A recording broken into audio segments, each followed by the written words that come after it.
നമസ്കാരം.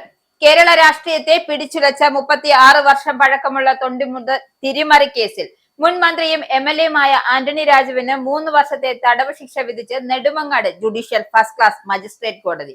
കേസിലെ രണ്ടാം പ്രതിയാണ് സിപിഎം നേതാവായ ആന്റണി രാജു.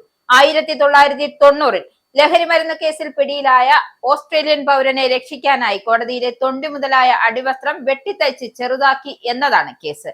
കേസിലെ ഒന്നാം പ്രതിയും റിട്ടയർഡ് ചെയ്ത കോടതി ജീവനക്കാരനുമായ KS ജോസിനും 3 വർഷം തടവ് ശിക്ഷ വിധിച്ചിട്ടുണ്ട്.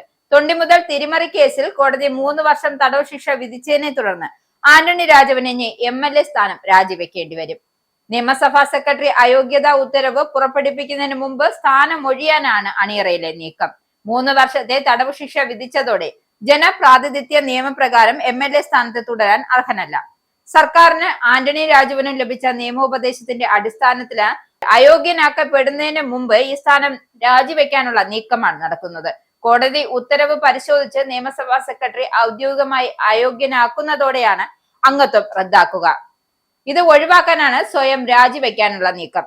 ഉടൻ സ്പീക്കറെ നേരിൽ കണ്ട് രാജിക്കത്ത് നൽകാനാണ് സാധ്യത. ഇമെയിൽ വഴി രാജിക്കത്ത് കൈമാറുന്നതും 6 വർഷത്തേക്ക് തിരഞ്ഞെടുപ്പിൽ മത്സരിക്കുവാനും ഇനി ഇതിലൂടെ സാധിക്കില്ല. ജനാധിപത്യ കേരള കോൺഗ്രസിന് നൽകിയ തിരുവനന്തപുരം സീറ്റ് CPM തിരിച്ചെടുത്തേക്കും. വിവിധ കുറ്റങ്ങൾക്ക് മൊത്തം 6.5 വർഷത്തെ തടവിനാണ് Nedumangad first class judicial magistrate Ruby Ismail വിധിച്ചത്. ഒന്നിച്ച് അനുഭവിച്ചാൽ മതി എന്ന വ്യവസ്ഥയിലാണ് 3 വർഷത്തെ തടവായി ചുരുക്കിയത്. ശിക്ഷാ കാലയളവ് 3 വർഷമായതിനാൽ 1 മാസത്തെ ജാമ്യം ലഭിച്ചു. മേൽക്കോടതിയിൽ അപ്പീൽ നൽകുവാനുള്ള സാവകാശമാണ് ഇത്. ഒന്നാം പ്രതിയായ തിരുവനന്തപുരം സെഷൻസ് കോടതിയിലെ ക്ലാർക്കായിരുന്ന KS ജോസിന് കുറ്റകൃത്യങ്ങളിൽ തുല്യ പങ്കാളിത്തം കണ്ടെത്തിയ കോടതി സമാന ശിക്ഷ വിധിച്ചു. 3.5 പതിറ്റാണ്ട് നീണ്ട നിയമ പോരാട്ടങ്ങൾക്കൊടുവിലാണ് ഈ വിധി. 1992-ൽ ഹൈക്കോടതി ഇയാളെ വെറുതെ വിട്ടിരുന്നു. തൊണ്ടി മുതലായ അടിവസ്ത്രം പ്രതിക്ക് പാകമാകുന്നില്ല എന്നും കേസ് പോലീസ് കെട്ടിച്ചമച്ചതാണ് എന്നുള്ള പ്രതിഭാഗം അഭിഭാഷകരുടെ വാദം അംഗീകരിച്ചായിരുന്നു അന്നത്തെ വിധിയെത്തിയത്. ആനവാൽ മോതിരം എന്ന സിനിമയിൽ ഈ കേസിന് സമാനമായൊരു രംഗമുണ്ടായിരുന്നു. പ്രോസിക്യൂഷൻ എല്ലാ അർത്ഥത്തിലും ആന്റണി രാജുവിനെതിരെ കടുത്ത നിലപാടെടുത്തു. അടിവസ്ത്രം കോടതി ക്ലാർക്കിന്റെ സഹായത്തോടെ ആന്റണി രാജു വാങ്ങി വെട്ടിച്ചുരുക്കി തുന്നി മാറ്റം വരുത്തിയതാണെന്ന് പിന്നീട് അന്വേഷണത്തിൽ വ്യക്തമായി. ഓസ്ട്രേലിയയിലെ മറ്റൊരു കേസിൽ ജയിലിലായ സാൽവത്തോർ സഹതടവുകാരനോട് നടത്തിയ വെളിപ്പെടുത്തൽ ഇന്റർപോൾ വഴി കേരള പോലീസിലെത്തിയതോടെയാണ് കേസിൽ വഴിത്തിരിവുണ്ടായത്. അടിവസ്ത്രത്തിലെ തുന്നൽ പുതിയതാണെന്നും അതിൽ കൃത്രിമം നടന്നുവെന്നുമുള്ള ഫോറൻസിക് റിപ്പോർട്ട് ആന്റണി രാജുവിന് തിരിച്ചടിയായി.